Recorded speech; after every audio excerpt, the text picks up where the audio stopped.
Hey, this is Justin. And this is Katie. And we're with King Swings. So, admittedly, we do like showing off our great big grand swing sets. But what if you have a small backyard? Not everyone has a massive backyard that takes a month of Sundays to mow.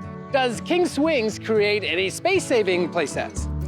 Yes, we do. We have a few super cute compact sets, one being the Care Bear Castle right behind us. We also have a cute Playhouse compact set called the Lodge. As well, you can take our standard sets and you can actually shrink and compact those down pretty well to be a space-saving play set. But today, we're gonna jump into some of our best space-saving play set tips. Number one.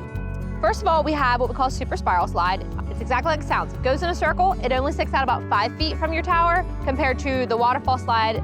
They start at about 8 feet, going anywhere up to 14 feet. So it does save quite a bit of feet. Yeah, so use Super Spiral Slides. Our second tip is shrink down your swing beam. So the swing beam itself is one of the largest items that sticks out from your tower. The standard swing beam is about 12 foot long. So if you go to a 2-position swing beam, that goes down to about 9 foot, or if you use a 2-position cross beam, like you see on the Care Bear behind me, it only sticks out 3 foot from each side of the tower.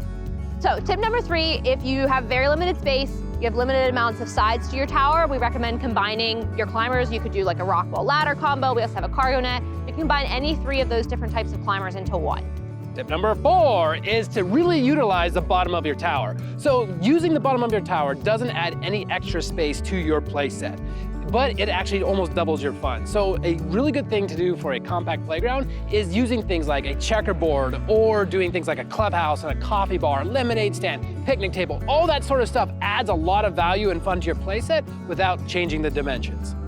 He missed a ball pit. It's one of the cutest ones we have. I have trauma from ball pits. Tip number 5, if you have small pockets of grass throughout your yard, you can do standalone swing beams. So we'll just separate the swings completely from your tower. You'll have them in one spot of your yard, and you'll have your tower climbers and slides in another spot of your yard. Lastly, I recommend communicating with the sills team. Give us your dimensions, tell us exactly how much space you have in your yard. We'd be happy to work with you. We will tell you what we recommend as far as safety buffer goes, but for example, on the end of a swing beam, the A-frame, you do not have to have 3 feet of safety buffer space. There's not a ton of action going on there, so you can generally butt that up against a fence or where you don't have as much space. So when it comes to cheating your buffer spaces, that only works for residential sets. Do not try that on a commercial set, because bad things will happen. You won't pass inspection. That's right.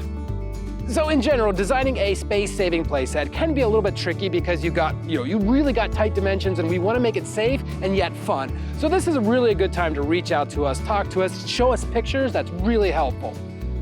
So until next time, this has been Justin. And this has been Katie. Bring the playground home. That's my line. I know, but you always say it. Okay, fine.